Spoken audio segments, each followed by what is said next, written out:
지난주에 제가 3강으로 아브라함과 이삭의 스토리, 구약의 스토리를 가지고 구원의 이야기들을 좀 풀어왔습니다. 그냥 그 이야기 속에 구원의 이야기가 담겨있다 이런 관점으로 보면 안 되고요. 출애굽시키신 하나님께서 출애굽한 하나님의 백성들에게 구원의 메시지를 주시고, 이것이 출애굽기 후반부와 레위기 말씀 아닙니까? 구원의 메시지를 주시고 이제 이 백성들이 구원의 백성으로 살아가기를 원하는데 이들이 지적 능력이 좀 떨어지지 않겠습니까? 400년 동안 노예 생활했는데. 근데 그들에게 그 룰을 이렇게 강령을 주고 법을 주면 이렇게 잘 기억도 못하고 무슨 얘기인지 잘 이해 못해요. 우리는 이야기를 들으면 기억합니다. 그러니까 이야기를 하나님께서 들려주시는 거예요. 출애굽기 후반부 레위기 말씀은 구원에 대한 하나님의 뜻, 하나님의 법, 하나님의 방식을 알려주셨다면 그걸 듣고 얼떨떨하는 이 하나님의 백성들, 출애굽한 백성들에게 자, 얼떨떨하지? 이걸 좀 내가 풀어서 이야기 속에 설명해 볼게. 너희들 할아버지 알지? 아브라함, 이삭 얘기를 좀 들어봐. 그들 삶 속에도 바로 이 하나님의 법, 나의 법과 나의 이 계획과 뜻을 통하여 그들이 구원의 역사를 경험한 거야 라고 그들에게 설명하고 있습니다. 아브라함과 이삭, 야곱, 요셉에는 플러스에서 유다까지 들어가는데 12형제. 이 이야기들을 통해서 하나님께서는 출애굽한 백성들에게 구원받은 백성들이 어떻게 살아가는지, 어떻게 구원을 앞으로 또 풍성히 누리며 사는지에 대한 말씀을 전합니다. 왜 그럴까요? 애굽에서 탈출시키는 것만이 목적이 아니기 때문입니다. 애굽에서 탈출해서 노예 신분을 벗어나는 것만이 하나님께서 그들에게 주시는 복이 아니기 때문이에요. 또 가나안 땅에 그냥 집어넣는 것만이 하나님께서 이들에게 가지신 목적이 아니기 때문에 그렇습니다. 하나님이 이들을 구원하시고 탈출시키신 목적은 그들이 가나안 땅에 들어가서 하나님의 백성답게 하나님이 주시는 양식으로, 방식으로 그들이 그 땅을 살아내는 것입니다. 그래서 하나님이 주시는 구원을 풍성히 누리고 주변도 그 구원을 누리게 만드는 것이 하나님의 꿈과 계획이신 것이죠. 이것이 첫 번째 에덴 동산에서 하나님께서 아담과 하와에게 가지셨던 꿈과 계획 아닙니까? 에덴 동산, 그 죄가 없는 그곳에서 하나님께서 그들이 서로 사랑하며 하나님의 방식, 하나님의 뜻을 그들이 서로 관계 속에 이루어가서 생육하고 번성함으로 이 에덴이 점점 확장되어 가게 하는. 그래서 4가지의 강이 있잖아요. 그 첫 번째 강이 무슨 강이라고요? 비손강. 그래서 비손교회인 거예요. 그래서 이 4가지의 강으로 흘러가서 그곳에 또 다른 위성도시 에덴의 분당, 에덴의 일산을 만들어 가라고, 수지 빼면 좀 망상하겠죠? 수지. 이렇게 만들어 가라고 하나님께서 아담과 하와에게 계획하셨던 건데 이들이 그것을 실패하고 마는 겁니다. 하나님께서는 또다시 아브라함을 부르셔서 그들에게 새 에덴을 이루어가기를 원하신 거죠. 그것이 젖과 꿀이 흐르는 땅입니다. 그러면 아브라함과 이삭, 야곱, 요셉 그 자손들을 애굽에 넣으셔서 그들을 민족으로 만드시고 그들을 건져내시고 난 다음 그들을 가나안 땅, 젖과 꿀이 흐르는 땅에 보내셔서 그곳에서 생육하고 번성하고 땅에 충만하여서 주변에 많은 사람들이 결국 죽게 돌아오게 하는 것, 그것이 하나님의 계획하심인 거예요. 그래서 이들에게는, 출애굽한 이들에게 하나님께서 뭐라고 말씀하시냐면 출애굽기 19장에 보면 하나님께서 이들에게 너희는 제사장 나라요 거룩한 백성이라고 말씀하고 계십니다. 하나님이 이들에게 가지신 기대는 제사장 나라예요. 제사장이 뭡니까? 제사장은 하나님과 인간 사이를 중재하고 연결시키는 거예요. 화목하게 하는 관계가 제사장인 겁니다. 이스라엘 백성들은 하나님을 믿고 자기가 젖과 꿀이 흐르는 땅에 들어서 우리만 잘 먹고 잘 살고 우리만 부강하고 우리만 강대국이 되는 것, 그것이 그들의 꿈이고 그들의 기대면 그것은 하나님의 뜻과는 다른 거예요. 하나님의 뜻은 그들이 가나안 땅에 들어가서 하나님의 말씀대로 잘 살면서 주변 국가가 하나님 앞에 돌아오게 하는 겁니다. 열방이 하나님 앞에 돌이키게 하는 것, 그것이 하나님께서 이스라엘 백성들에게 기대하신 꿈인 겁니다. 그 꿈을 이루어가기 위해서 이들에게 너희가 그냥 탈출하고 그 땅에 들어가서 강대한 나라를 만드는 것만이 다가 아니다. 너희는 탈출하고, 즉 이제 노예에서 자유민의 신분이 되고 난 다음 이제는 내가 너희들에게 기대하고 있는 사명을 감당하고 너희들에게 내가 부여한 그 일들을 감당하면서 이 땅에 하나님 나라를 풍성히 이루고 누리며 살아가라. 결국은 내가 구원받고 하나님 나라를 풍성하게 이루며 사는 것, 그것이 하나님께서 이들에게 기대하신 하나님의 꿈인 겁니다. 자, 이 꿈은 이스라엘 백성들의 그 출애굽 이후에만 나타났을까요? 아니면 그 전에 아브라함과 이삭과 야곱과 요셉의 삶 속에서도 이 꿈은 동일했을까요? 동일합니다. 오늘 우리의 삶 속에도 동일합니다. 그러니까 우리는 예수 믿고 구원받는다. 예수 믿고 나는 구원받았다. 언제 몇 월 며칠 몇 시에? 그러면 나는 언제 몇 월 며칠 몇 시에 예수님 영접하고 난 구원받았어요. 그때 그 구원은 어디에 사용되는 구원입니까? 죽을 때 꺼내는 생명보험인 거예요. 보통 그런 식으로 내가 구원받았다 하는 그 구원은요, 천국 가는 어떤 특정 장소인 천국에 들어가는 입성하는 그때 쓰는 티켓으로의 구원을 생각하는 거예요. 그러니까 기존 성도들은 교회 와서 구원에 대한 설교를 듣는 것이 굉장히 불편해요. 내가 지금 짬밥이 얼마인데, 내가 교회 밥이 30년이에요. 내가 구원 설교를 지금 들어야 되겠어요? 예수 믿고 구원받아라는 척히 안 믿는 사람들에게 복음 전도할 때 사형리 들고 나가서 전하는 거지. 저 서리 집사만 지금 15년 차예요. 이러는 분들에게 구원 설교를 할 필요가 있을까요? 해야죠. 그분들이 구원을 잘못 알고 있기 때문에 그래요. 오늘 한국에 많은 교인들이 있고 많은 교회가 있는데 제일 심각한 문제는 구원에 대한 이해가 잘못되어 있다는 것입니다. 만약에 구원의 이해를 제대로 하고 있다면 한국 교회는 이렇게 숫자가 많아지고 한국 사회의 뭐 최소 20%가 기독교인이라고 한다면 한국 사회는 지금과는 다른 사회여야 하는 겁니다. 왜 그렇습니까? 하나님 안에서 신분이 달라졌고 그러면 그 신분에 걸맞는 삶을 살아가는 것이거든요. 그래서 제사장 나라로서의 삶을 살아서 직장이든 가정에선 삶의 자리에서 하나님과 세상을 연결시키는 화목케 하는 역할을 해나가는 거예요. 근데 우리는 교회 다니면서 나 구원받았어. 너 구원받았네. 나 구원받았네. 할렐루야. 그 끝이에요. 그 우리끼리 기도하고 우리끼리 찬양하고 우리끼리 즐겁고 우리끼리 복받고 우리 애 뭐 대학 가고 우리 애 뭐 잘되고 그들만의 리그에 빠진 거예요. 그러면서 한 명씩 포섭해서 들여놓는 것, 그것만이 우리가 이 세상에서 할 수 있는 유일한 길이라고 생각하는 거예요. 그렇지 않습니다. 우리는 예수 믿고 구원받은 백성이라면 우리가 사는 삶의 자리가 하나님 나라 천국이 돼야 되는 것이죠. 누구 때문에? 나 때문에. 내가 그곳에 들어가서 그 땅을 천국으로 변화시켜가는 사람이 되어야 하는 것입니다. 이게 제사장 나라죠. 지금 하나님께서는 출애굽한 백성들이 지금 그걸 기대하고 있어요. 물론 이들은 그 기대를 무참하게 짓밟고 맙니다. 사사시대, 사무엘 상하시대, 열왕기 상하시대로 들어가면서 그들은 완전히 하나님의 꿈을 깨버리죠. 근데 하나님의 기대는 한결 같습니다. 그 기대를 이 출애굽기 그리고 창세기 이야기를 통해서 우리를 향한 그 하나님의 기대를 우리가 지금 발견해야 한다는 겁니다.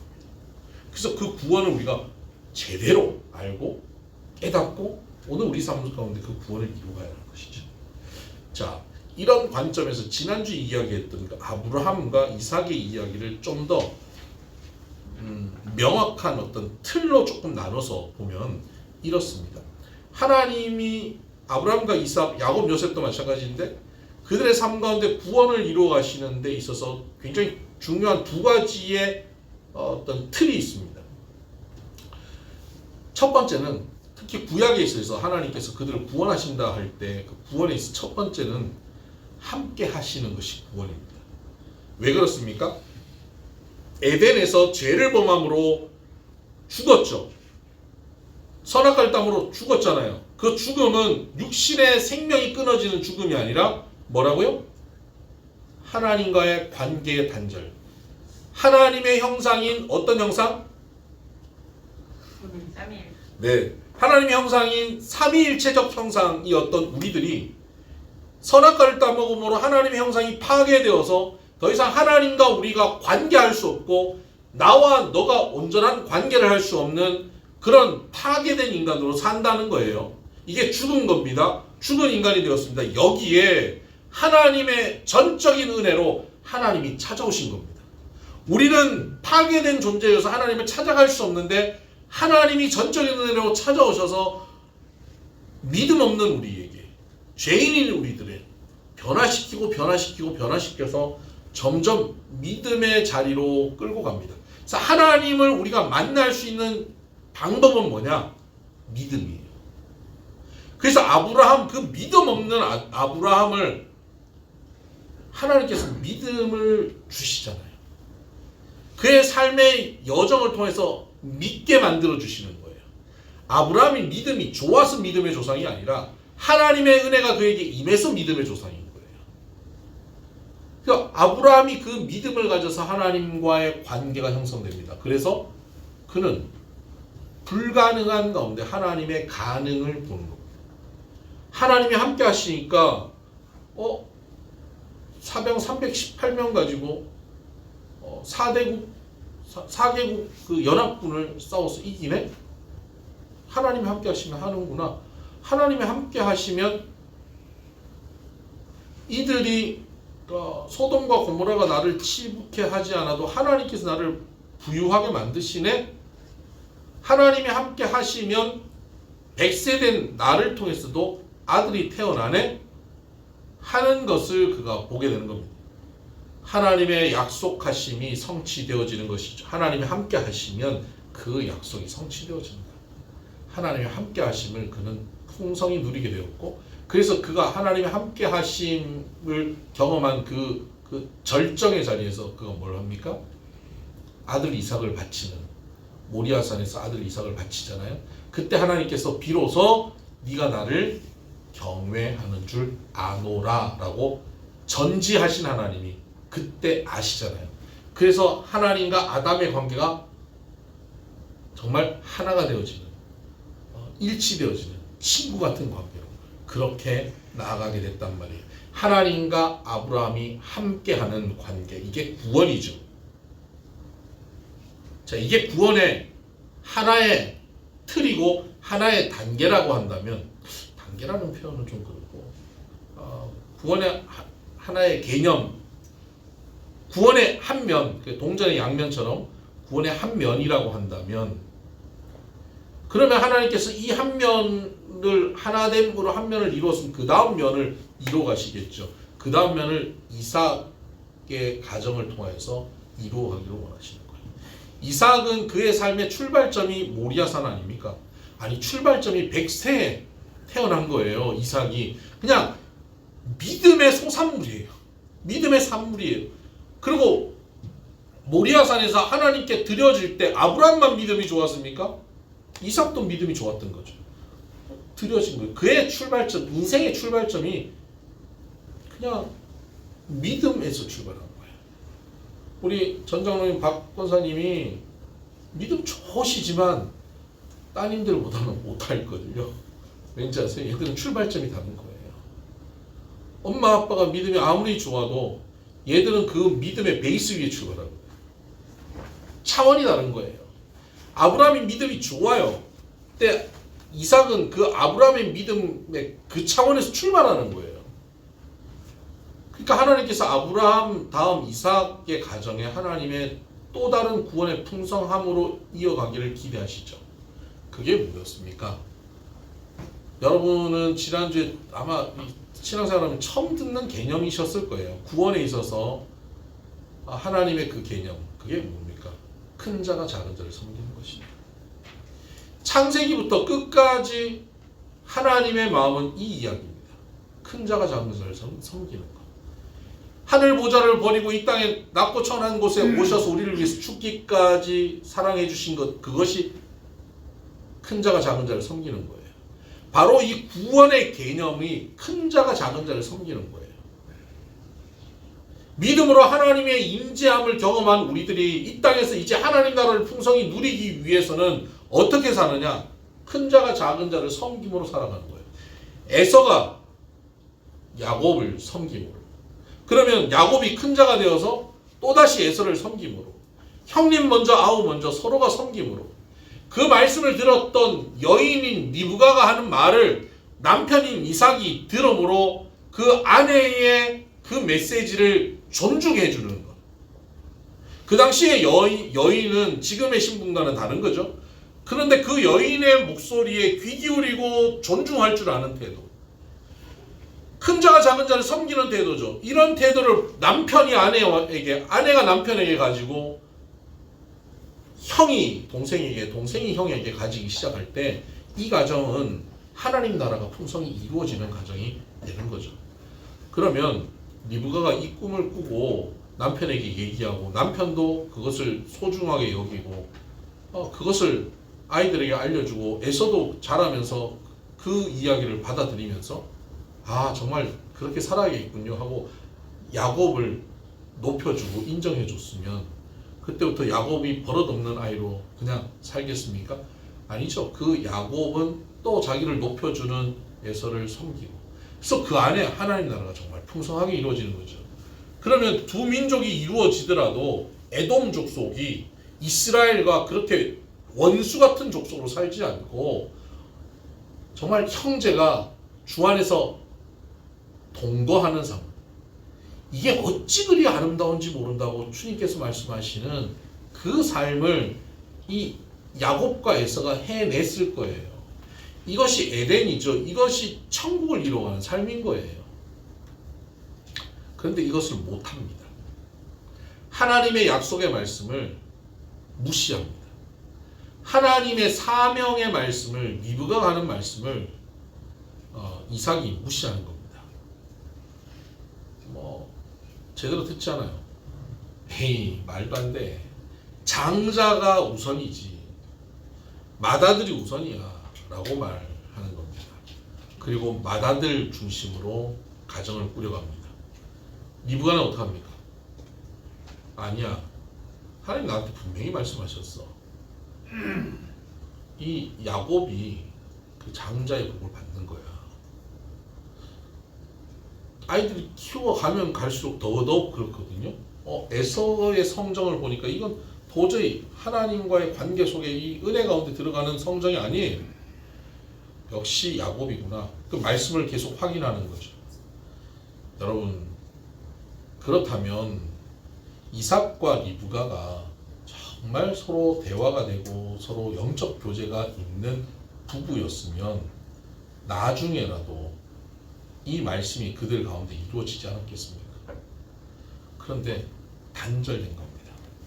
대화가 단절되었습니다. 이 영적인 교제가 단절된 겁니다.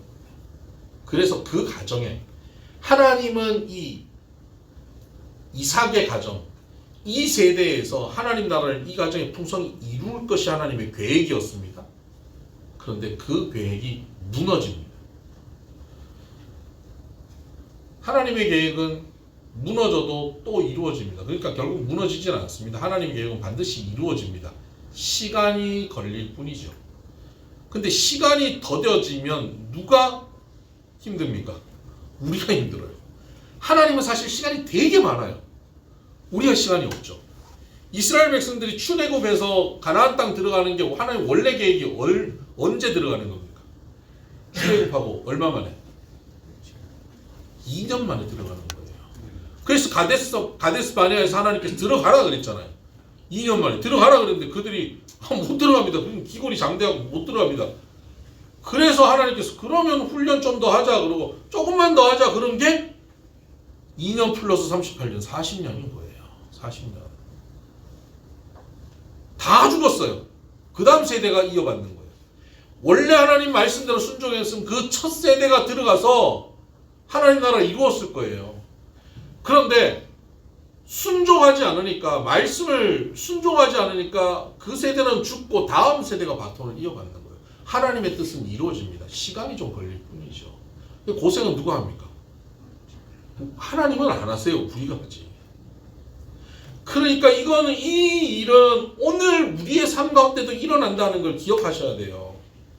하나님은 우리의 삶 가운데 천국을 이루고 하나님 나라 이루기를 원하세요.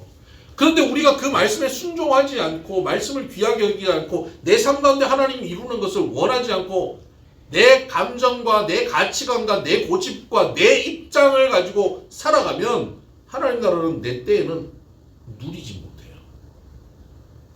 다음 세대로 넘어가요. 뭐 내 자식이라도 뭐 잘되면 좋겠지. 그때 여러분 죽을 고생합니다. 죽을 고생을 해요. 다시 믿음을 원점으로 다시 돌려놔야 돼요. 하나님 말씀에 순종하지 않은 다음 세대가 다시 믿음을 원점으로 또다시 끌어올려야 돼요. 아버지가 모리아산에 올라갔던 그 믿음의 자리까지 다시 끌어올려야 된다고요. 그러니까 엄청난 훈련의 시간이 또 필요한 거죠.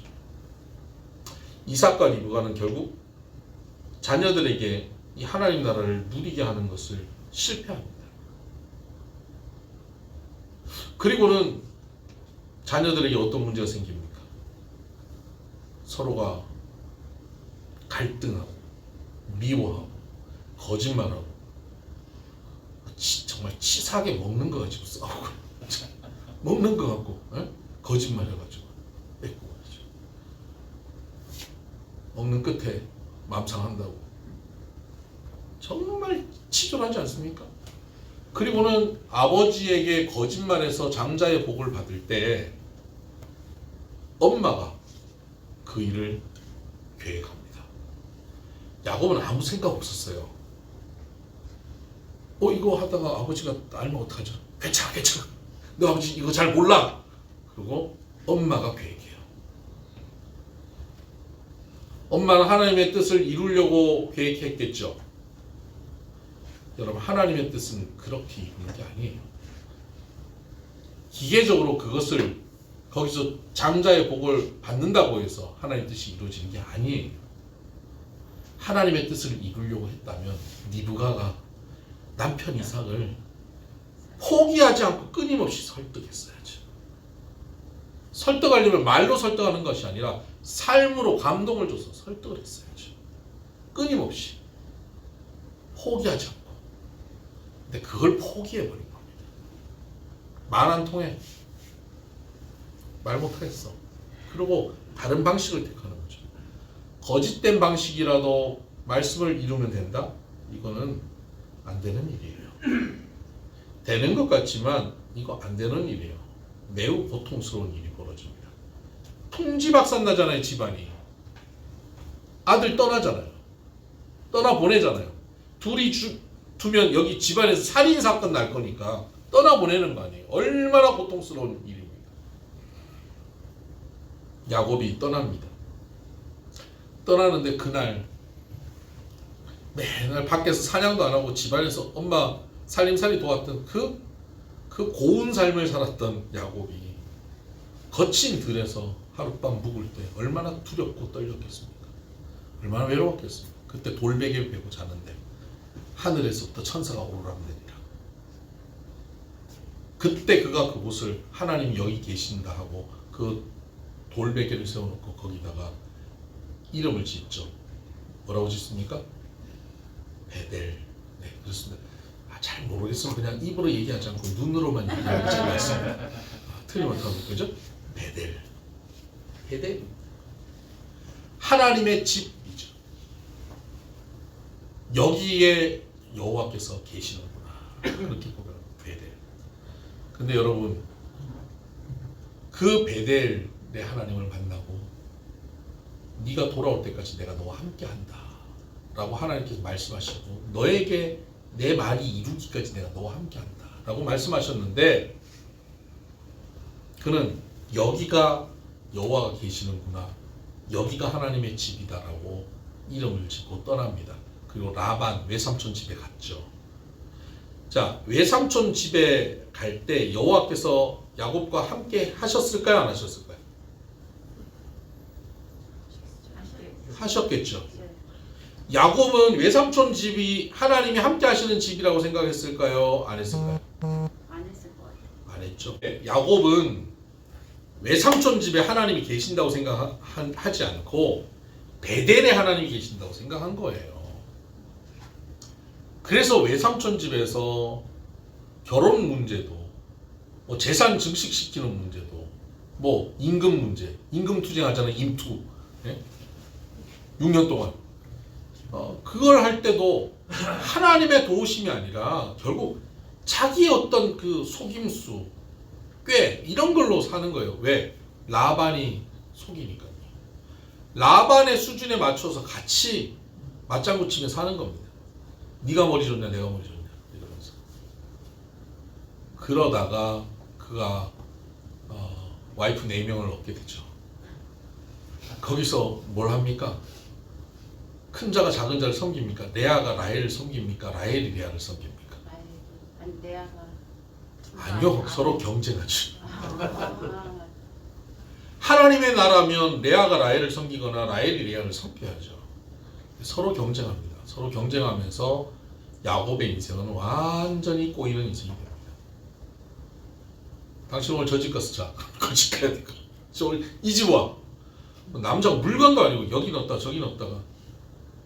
그러니까 야곱은 자기 인생이 이제 완전히 꼬여버리고 자기 집안은 경쟁의 그 전쟁터가 되어버렸어요.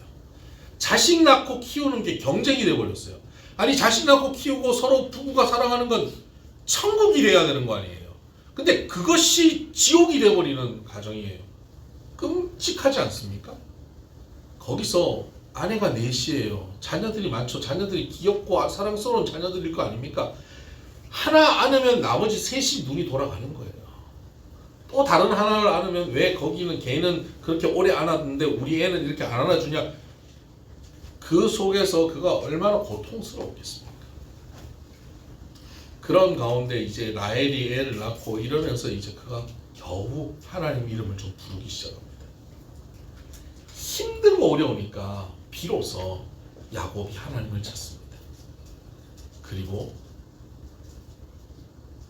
20년이 되어서 하나님께서 야곱에게 말씀하십니다. 너 여기를 떠나서 내 아비 집으로 돌아가라. 외삼촌과 외사촌 그 아들들, 외삼촌의 아들들이 자기를 너무 구박하고 힘들게 하니까 너무 힘들어서 하나님을 찾으니까 이제 하나님 말씀하시는 거예요. 그리고는 돌아가는 길에 뭐 외삼촌이 또 쫓아오지만 라헬이 드라빔 우상을 숨기고, 그러니까 집안이 거의 콩가루예요. 하나님이 뭐 선택하셨는데 뭐 와이프 제일 아끼는 와이프가 우상을 훔쳐오고 막 이런, 장로님 집안인데 며느리가 불상을 숨겨가지고 혼수로 오고 이런 분위기면 어떻게 했어요? 그런 분위기인 거예요. 그런데 그가 길을 가다가 어떤 사람들을 보는데 와, 저 사람들이 보통 사람들이 아니다. 하나님 보내신 사람들인가 보다. 야, 하나님의 군대구나 라고 그들의 이름을 불러줍니다. 마하나임이라고 이름을 불러주죠. 그럼 그냥 지나갑니다. 오, 야, 저분들은 저 대단한 보통 분들이 아닌데 마하나임인데 그러고 지나가요. 그리고 바로 무슨 소식을 듣냐면 자기 형이 군사 400인을 끌고 온다는 소식을 들어요. 위기에 처하죠. 그 소식을 미리 알았으면 마하나임을 붙잡았을 텐데, 그죠? 간절함이 없으면 하나님 붙잡지 않는 게 야곱이에요. 그래서 자기 재산 먼저 보내고 자녀들 때를 보내고 자기는 마지막에 야복 강가를 건너지 못하고 있잖아요. 그날 밤 야곱의 인생에서 굉장히 중요한 사건이 벌어지죠. 그날 밤 한번 볼까요? 32장 창세기 32장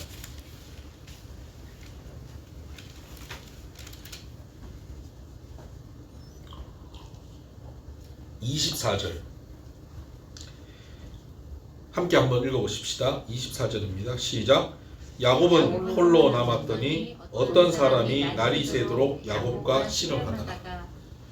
우리는 이 장면을 야곱이 하나님과 씨름하여서 하나님을 붙잡고 늘어져서 복을 받았다 이런 얘기를 하는데 이 장면을 야곱이 하나님께 야복강가에서 기도하는 것으로 연결시키죠. 그죠? 그래서 어려울 때는 홀로 하나님 앞에 간절하게 기도해야 된다. 이것을 기도로 연결시킨다면 야곱이 자기의 자의에 의해서 기도를 시작했습니까? 지금 이 씨름을 누가 먼저 시작합니까? 야곱이 시작합니까? 어떤 사람이 시작합니까? 주도권을 어떤 사람이 씨름하다 갑니다. 주어가 어떤 사람이에요?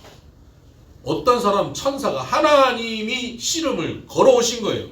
야곱은 혼자 떨고 두려워하고 염려하고 걱정하고 있는데 갑자기 뒤에서 뒤통수를 때리는 거예요. 그러면서 싸움을 걸어오신 거예요. 야곱이 이게 안 그래도 지금 화나고 기분 나쁜데 그 사람 붙잡고 싸워가는데 밤새 싸우면서 야곱의 온갖 추한 모습 다 드러냈겠죠. 힘이 안 되니까 뭐 흙 집어 던지고 손가락으로 눈 찌르고 뭐 물고 뭐 별짓 다 했겠죠. 아는 욕은 다 했을 겁니다. 모든 짐승의 자녀들이 다 나왔을 것이고 실제 각부기들이 다 불러지고 그러면서 싸웠을 텐데 환도뼈가 부러지죠. 그래서 이분이 인간이 아니라는 것을 그때 깨닫습니다. 그리고 그가 붙잡습니다. 나를 축복하지 않으면 내가 놓지 않겠습니다. 그때 너희 이름이 뭐냐? 야곱입니다. 그럼 너를 이제 야곱이라 하지 말고 뭐라고요? 이스라엘. 이스라엘의 이름의 뜻이 뭡니까? 하나님과 겨루어 이겼다. 하나님과 겨루어 이겼다. 온 우주 만물에 가장 힘이 세신 분이 누굽니까? 지금 성경 안 읽으세요? 하나님과 겨루어 이긴 분이 누구예요? 야곱. 온 우주 만물에 가장 힘센 분이 누굽니까? 하나님. 성경. 야곱. 예, 그럼 또 이단인 거죠? 하나님. 왜 하나님과 겨루 이겼다라고 표현합니까?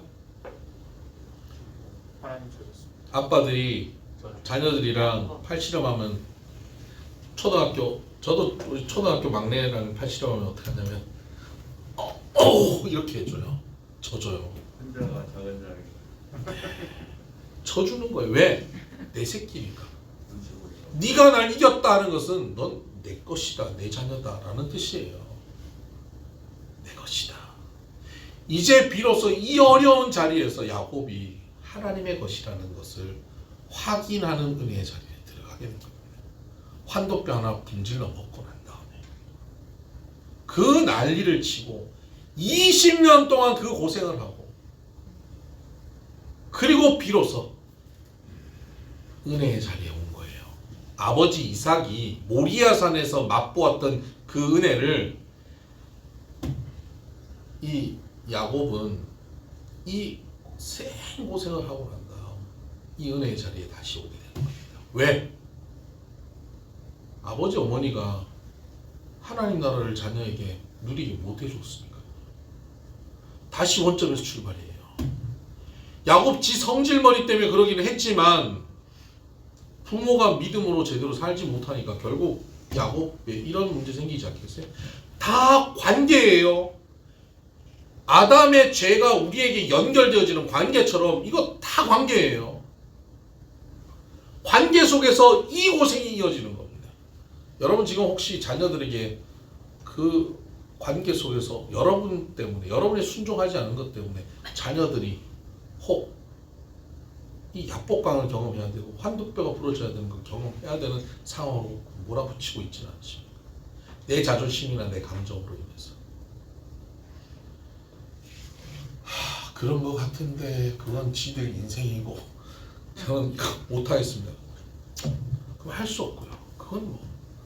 그건 그 고집을 누가 꺾겠어요? 하나님도 이삭의 그 고집을 못 꺾고 리브가의 그 고집을 못 꺾으신 거예요. 설득은 하시지만 그럼 하나님은 못 꺾으시면 어떡하냐면 주로 담궈요. 푹 인생을 담궈요. 요새 김장철이죠. 푹 절여요. 소금 막 뿌려가지고 푹 절여놔요. 놔둬요. 가만히 놔두면 알아서 풀이 푹 죽어요. 그렇게 절이는 거예요. 우리는 하나님 못 이깁니다. 그러니까 말씀 딱 듣는 순간 바로 순종해야 돼요. 내 기분이고 감정이고 입장이고 뭐 내 주장이고 논리고 다 떠나서 그냥 이걸 전문용어로 알아서 기인다 이렇게 표현하는 거죠. 알아서 겨야 되는 거예요. 순종해야 되는 겁니다. 야곱이 비로소 이 자리에서 하나님을 제대로 만납니다. 그리고 그 자리를 브니엘이라고 여호와의 얼굴을 보았다라고 표현하죠. 그리고 난 다음 에서를 만납니다. 형 에서를 만나서 서로 껴안고 뭐라 그럽니까? 형님을 배우니 하나님의 얼굴을 뵙는 것 같습니다. 하나님의 얼굴을 뵙는 자리는 브니엘이 아니라 이제 하나님의 자녀가 된 야곱이 어디를 가든 하나님의 얼굴을 볼 수 있는 사람이 된 거예요. 하나님의 동행하심을 이제 맛보는 인생이 된 거예요. 자, 보세요. 아브라함이 그의 일생의 여정을 통해서 어디서든 하나님이 동행하심을 맛보는 사람이 됐죠. 모리아산 정상에 올라서 아들을 죽이는 순간까지도 하나님이 함께 하시니까 뭐 일 하나님 책임지실 거야라는 확신을 가지고 그걸 할 수 있었지 않았습니까? 그런 믿음의 자리까지 이끌어 오셨는데 이삭이 그 믿음의 자리에 있었는데 그것이 잘 전수되지 않고 사명 감당하지 않고 하나님 나라를 그의 가정에서 이루지 않으니까 다시 자녀들은 빽해서 엄청난 고생 끝에 다시 그 믿음의 자리까지 오는 거예요. 이제 야곱이 이제 여기서 야곱의 믿음 생활이 본격적으로 시작하는 겁니다. 하나님의 동행하는 인생 이제 맛본 거예요. 그리고 나서 그가 갑니다. 그런데 여러분 은혜 받아보셔서 아시겠지만 믿음 생활 본격적으로 하고 은혜 제대로 받고 나니까 그 다음 날부터 인생이 확 바뀌던가요? 청지기 가서 2박 3일 은혜 받고 막 난 정말 나 이제 새로 살 거야. 청지기에서 받았던 뭐 목걸이 하고 무슨 왕관 같은 거 쓰고 귀걸이도 하고 집에서 이렇게 청지기 안 가는 와이프 안에서 막 재롱 떨고 막 설거지 막 하고 나 이제 인생 새롭게 살 거야. 그렇게 새롭게 계속 살았어요. 3일, 일주일, 한 달. 그리고 원점. 사람 그렇게 쉽게 안 변해요.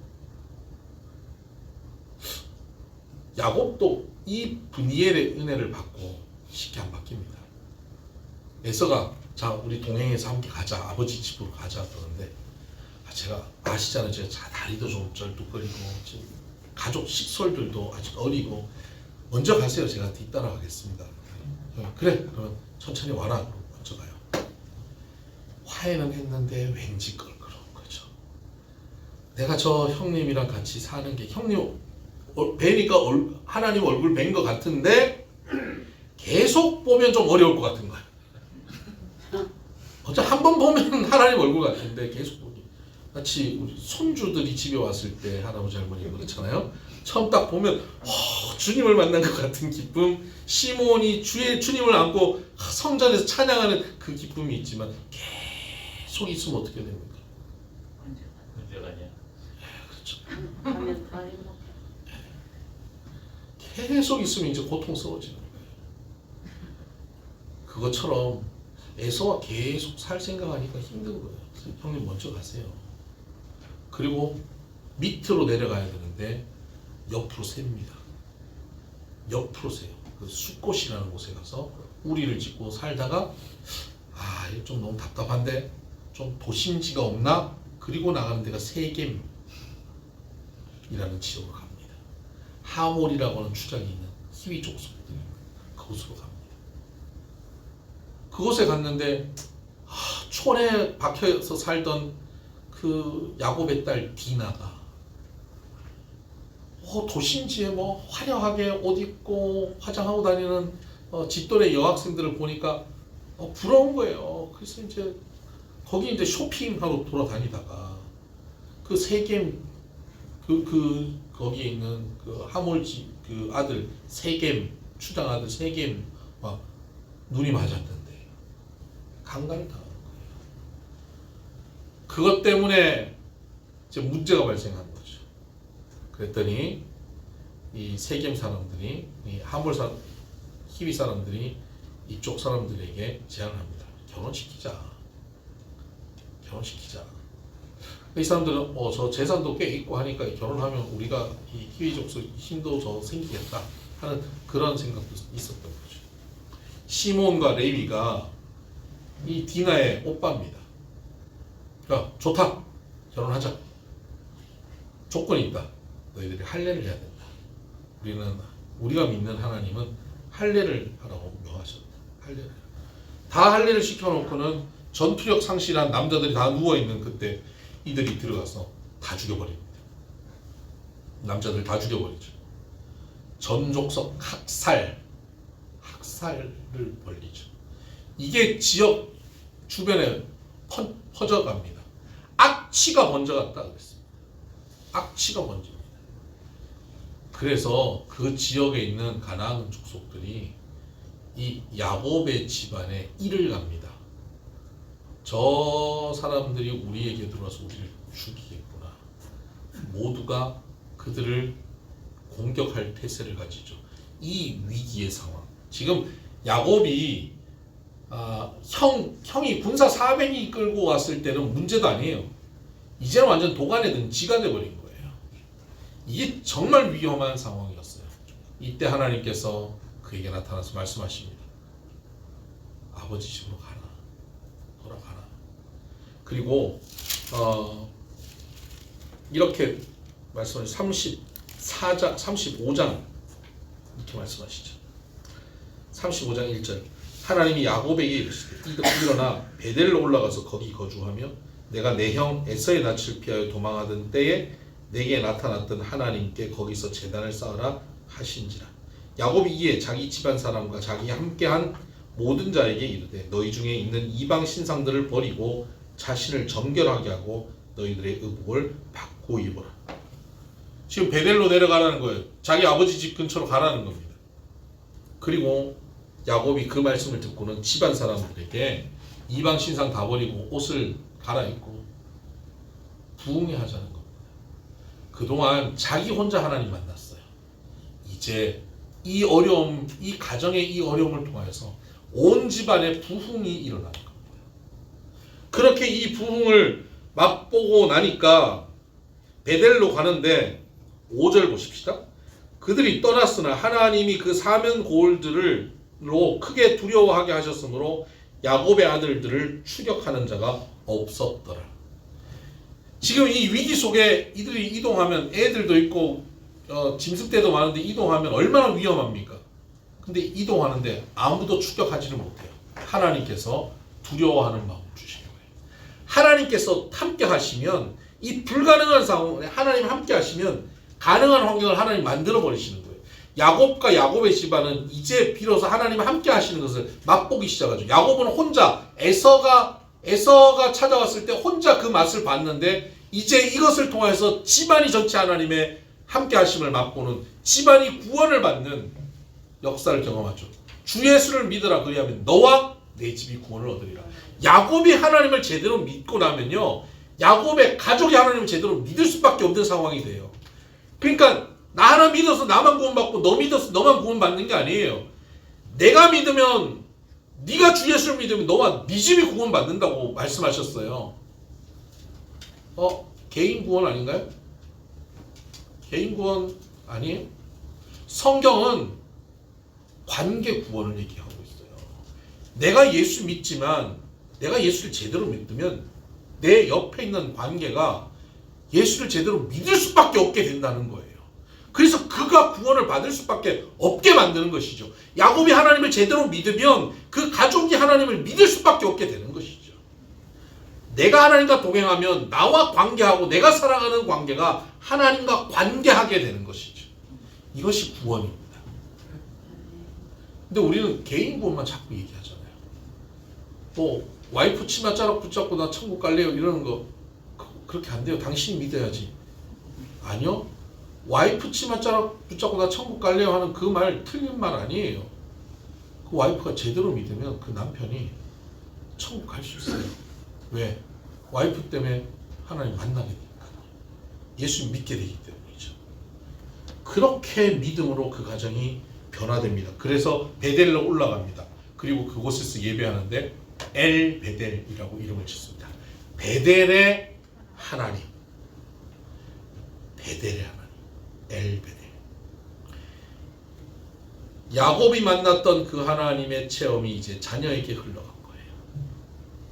그 집안에 이제 모두가 하나님이 동행하심을 맛보는 삶을 살게 된 것이죠. 여기까지가 이제 야곱이 자녀들에게 부어주는 은혜의 자리였어요. 자, 아까 제가 두 가지 얘기했죠. 구원의 얘기, 두 가지 그 양면. 첫 번째, 하나님이 함께 하시는 것, 이것이 구원이다.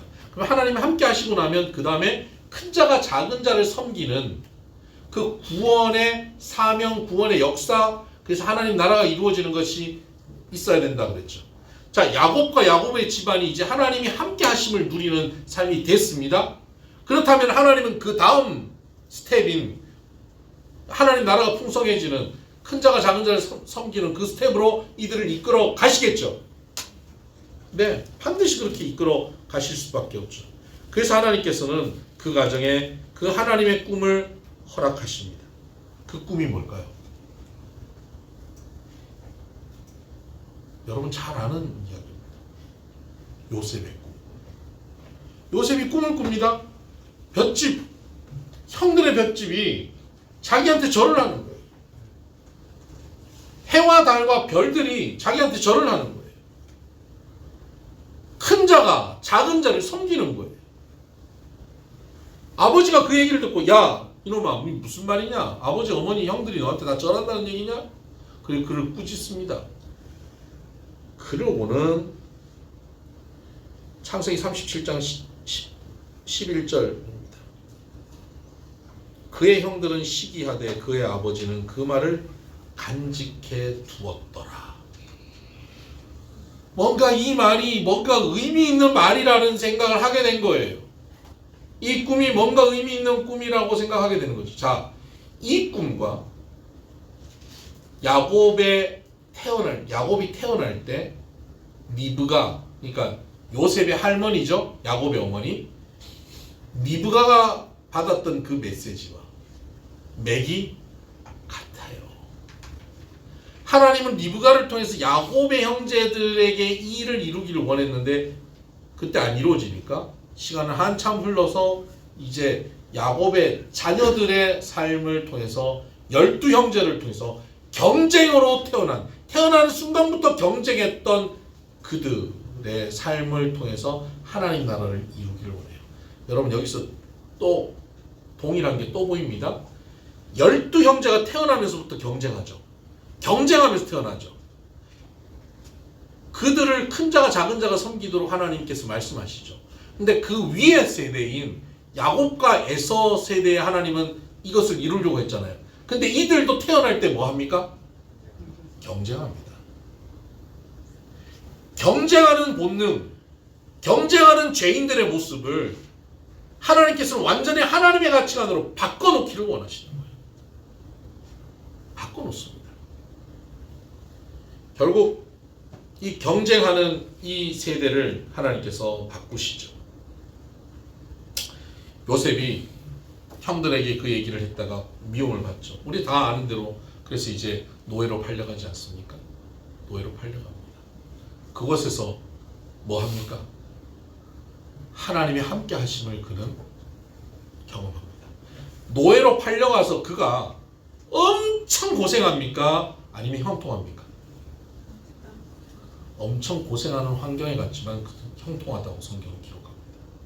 그가 노예로 가든 감옥에 가든 어디를 가든 형통합니다. 왜 그렇습니까? 요셉의 출발점은 어디에 있습니까? 엘베델, 하나님이 함께 하심.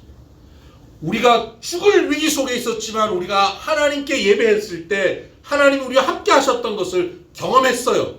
그 믿음의 경험 가운데 사는 거예요. 함께 하심. 어떤 상황 속에서도 요셉은 엘베델의 하나님을 아는 거예요. 거기서 가는 거예요. 거기서. 그러니까 뭐 노예 생활을 하든 감옥 생활을 하든 하나님이 함께 하셔서 형통하게 하시는 것을 경험하죠. 그러니까 거기서 속 터져 죽지 않아요. 하나님이 함께 하시지 않으면 거기서 속 터져 죽죠. 우울증에 걸리겠죠. 근데 그렇게 하지 않아요. 꿈 해몽하죠. 왜 꿈 해몽합니까? 감옥에 있는데 술가는 떡반을 보니까 안색이 좋지 않아요. 아이고, 뭐 어르신들 오늘 안색이 왜 이렇게 안 좋으세요? 뭐 걱정거리 있으세요? 저한테 얘기해 보세요. 이래요. 여러분, 지금 거기는 정치범 수용소거든요. 왕의 정치범 수용소예요. 정치범 감옥. 그러면 그 정치범들만 와요.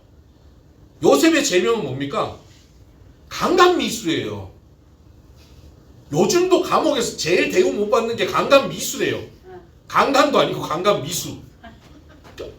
그 강간미수범이에요. 여기는 정치범이에요. 정치범은요, 지금은 죄수지만 풀려나는 순간 그 정치범을 한번 들어갔다 온 게 계급장 돼요. 훈장이 되고. 지금 뭐 이 정부에 다 정치범들이 있잖아요. 정치범 했던 분들이 다 계급장 달고 그게 훈장이 되는 거거든요. 정치범이라고 하는 것은 그런 자리예요. 오늘 정치범이라고 해도 그 자리가 그냥 보통 잡범들이랑 수준이 다르죠. 그러니까 정치범은 여기서 풀려날 가능성이 있습니다. 정치적 상황만 바뀌면 풀려납니다. 그런데 강간미수는 왕의 감옥에서 풀려날 가능성이 전혀 없습니다. 그러면 지금 누가 누구를 걱정해줘야 됩니까? 정치범들이 넌 참 어린애가 안 됐다. 너 어쩌다가 그렇게 됐냐. 보디발 아내, 우리도 다 소식 들어서 안다. 그 여자가 보통 여자가 아니지. 너 오해받고 들어온 건 우리 안다. 너 참 불쌍하다. 불쌍히 여김을 받아야 될 건 요셉이에요. 근데 요셉이 정치범들을 불쌍히 여기는 거예요. 어떻게 그러십니까? 뭐 근심이 오늘 얼굴이 안 돼 보이네요. 저한테 얘기를 좀 해보세요. 왜 그렇게 얘기할 수 있을까요? 하나님이 함께 하신 엘베델의 하나님과 그가 살기 때문에 그렇습니다. 이 믿음이 탄탄한 거죠. 탄탄해요. 그러면 이제 하나님께서는 하나님의 꿈을 이 가정을 통해서 이루어 가시겠죠. 그래서 하나님께서는 그를 총리로 세우시고 이제 풍년과 흉년을 허락하시는 겁니다. 한편 요셉을 통하여서 요셉은 이제 큰 자로 준비되어 가고 있는 거예요. 큰 자로. 또 한편 남아있는 형들의 스토리가 성경에 나옵니다. 요셉을 팔아치우고 난 다음 유다가 막 양심에 찔린 거예요. 이 양심에 찔리면 두 가지 행동을 합니다. 첫 번째 행동은 양심에 찔리면 첫 번째 방식은 회개하고 사과하고 삶을 돌이키는 방식이고요. 또 하나의 방법은 자기 삶을 망가뜨리는 방법이 있어요. 예수님을 팔고 베드로는 양심에 찔려서 회개하고 돌이킵니다. 가룟 유다는 양심에 찔려서 자살해버립니다. 유다는 자기 인생을 망가뜨려요. 아버지 집에서 도망쳐서 이방인의 동네로 가가지고 하나님을 버리고 자기가 경험했던 엘베델의 하나님을 버리고 살겠다는 뜻이에요. 이제 막 사는 거예요. 이방 여자와 결혼하고 그곳에서 자기 아들들이 이방 여자와 결혼시켜요. 그런데 자기 큰아들이 이방 여자와 결혼했는데 죽어요. 그러면 형수치수제 때문에 이제 둘째가 형수와의 관계 속에 아이를 낳아줘야 이 형수가 이 과부로 살지만 재산권을 행사하기 때문에 둘째가 형수와 잠을 잡니다. 그런데 거기서 죄를 범하고 동생이 죽어요. 셋째가 있는데 셋째를 또 이 며느리에게 줘야 되는데 이거 이쯤 되면 우리나라에 하는 말이 있잖아요. 어떤 서방 잡아먹을 이렇게 되는 거예요. 그러니까 너 잠깐 집에 가 있으라. 우리 셋째가 아직 어리지 않니? 미성년자니까 이제 좀 크면 내가 연락할게. 보낸 거예요. 그러면 자기 와이프가 죽었어요. 그 마음이 적적한데 멀리 양털 깎는 잔치가 있으니 가자. 그래서 친구 따라 갔다가 돌아오는 길에 며느리가 시아버지가 자기에게 아들을 안 줄 걸 뻔히 아니까 창녀 복장을 하고 시아버지를 속입니다. 그리고 시아버지와 잠자리를 하고 아이를 낳습니다. 임신을 하죠. 그 임신했다는 소식을 듣고 시아버지인 유다가 성질을 냅니다. 우리 집안이 어떤 집안인데 저 더러운 여자가 우리 집안을 지금 저렇게 망쳤다고 불러오라고 불태워 죽여버려야겠다고 불러왔습니다. 너 이렇게 음란한 여자냐? 어디서 그런 행동을 했냐? 저 이 지팡이와 이 끈과 이 도장의 주인과 잠을 잤습니다. 그건 누구 겁니까? 유다 거예요. 모든 사람 앞에서 자기의 죄가 낱낱이 드러나는 너무너무 치사하고 너무 더럽고 두 가지 얼굴을 가진 모습이 확 드러난 것이죠. 거기서 그가 자기의 모습을 인정합니다. 나는 이것밖에 안 되는 존재다. 그리고 그 며느리인 다말과의 관계 속에서 아이가 태어나죠. 그 아이는 아들일까요? 손자일까요? 야, 참 황당하죠? 아들 같은 손자, 손자 같은 아들을 데리고 자기 아버지 집으로 돌아갑니다. 형제들이 뭐라 그럴까요? 저 덜 떨어진 놈. 저게 인간이야?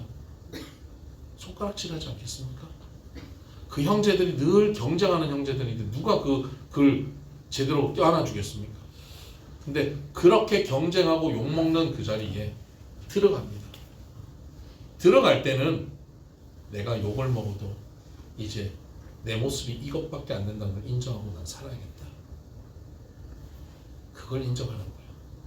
자기의 연약함을 인정하고 야곱을 그 요셉을 팔았던 그 일들을 회개하고 낮아져서 그 가정에서 섬기는 삶을 사는 겁니다.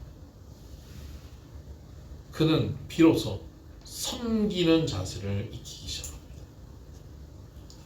그런 유다가 요셉과 만나게 되지 않습니까? 유다와 요셉이 형제들이 이제 흉년을 통해서 만납니다. 첫 번째 만남을 통해서 12번째 아들이 있는데 너희 그 간첩 같은데 그 말이 맞는지 데려와봐라. 그러고 시몬 잡아놓고 나머지 형제들 돌려보내가지고 데려오려니까 아버지가 안 보내고 한참 있다가 복식 떨어지니까 이제 다시 오잖아요. 그때 베냐민 데리고 오는 거예요. 베냐민 데리고 왔을 때 잔치를 벌려주고 다 돌아가라 그러는데 요셉이 아끼는 은잔을 베냐민의 가방에 넣어놓잖아요. 나중에 군인들이 잡아갔습니다. 은잔이 들어있는 가방을 발견하죠. 베냐민에게서. 그래서 베냐민만 잡아두고 너희는 다 돌아가라 라고 할 때 원래 요셉을 팔던 형제들이었으면 어땠을까요? 아이고 그 어머니 그 아들이다 이러고 가지 않겠어요? 형이나 동생이나 똑같구만. 저 피는 못 속여. 저 인간 때문에 우리까지 죽을 뻔했네. 하여튼 총리 되시며 정말 당신은 정말 사람을 제대로 볼 줄 아십니다. 그러고는 돌아가지 않겠습니까? 이게 원래 형들의 성정이 그 자리에 있었던 나머지 형제들이 그런 마음을 가졌을지도 몰라요. 그때 유다가 불쑥 튀어나옵니다. 그리고는 저 동생의 잘못을 제가 지고 제가 여기 남겠습니다. 저 동생 돌려보내주세요. 제 아버지가 저에게 이런 부탁했고 저는 이렇게 맹세했고 저 아들이 돌아오지 않으면 우리 아버지 제명에 못 삽니다. 사실 저 위에 형도 있었는데 사실은 우리가 죄를 범해가지고 얘기합니다. 그러고는 나를 잡아 가둬달라고 그가 닿습니다. 뭡니까? 자기 권리를 포기하는 거예요. 큰 자가 작은 자를 섬기는 거예요. 그때 큰 자였던 요셉이 작은 자였던 형제들을 섬깁니다. 부둥켜 안고 용서하죠. 하나님의 나라가 그 안에 이루어집니다. 와, 이겁니다. 하나님 나라가 그 안에 이루어져요. 풍성한 하나님 나라가 이루어지고 그 하나님 나라가 이루어지는 그들의 그 가문을 통해서 그 주변 애국과 주변의 많은 사람들이 복을 누리고 사는 거예요. 그 흉년의 시기에 복을 누리고 살게 된 것 아닙니까? 하나님 나라가 그들 안에 풍성히 이루어지는 겁니다. 근데 요셉이 뭐라고 표현합니까? 당신들은 나를 헤아려 하였으나 하나님은 그것을 선으로 바꿔서 오늘날 모든 백성들을 구원하게 하신다. 하나님께서 우리의 연약함을 바꾸셔서 오늘 우리만 구원받는 게 아니라 우리 때문에 주변이 다 구원을 받게 만드셨다. 이게 뭡니까? 제사장 나라. 여러분, 하나님의 꿈이 요셉을 통해서, 유다를 통해서 이렇게 이루어져 가는 것입니다. 하나님의 꿈은 하나님께서 아브라함, 이삭, 야곱, 요셉 이어가면서 계속 이루려고 했던 거예요.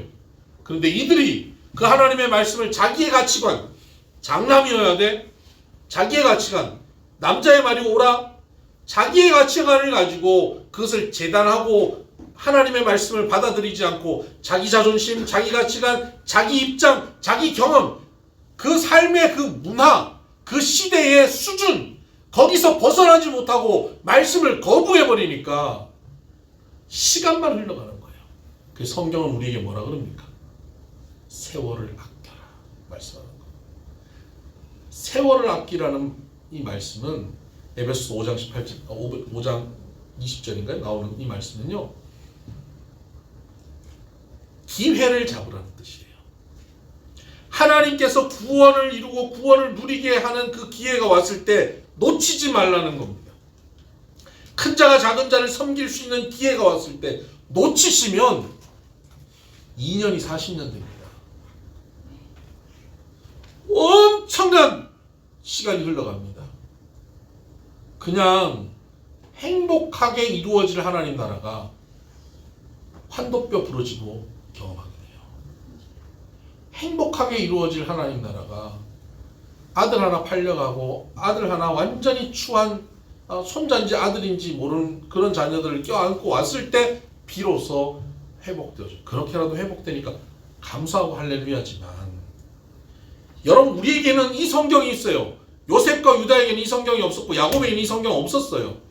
그리고 이 성경을 이해시켜 주시는 성령의 능력도 우리에게 있어요. 예수 그리스도를 통해서 이것이 명확하게 우리에게 보여졌고 이것을 또 주의 종을 통해서 우리에게 설명하시는 거잖아요.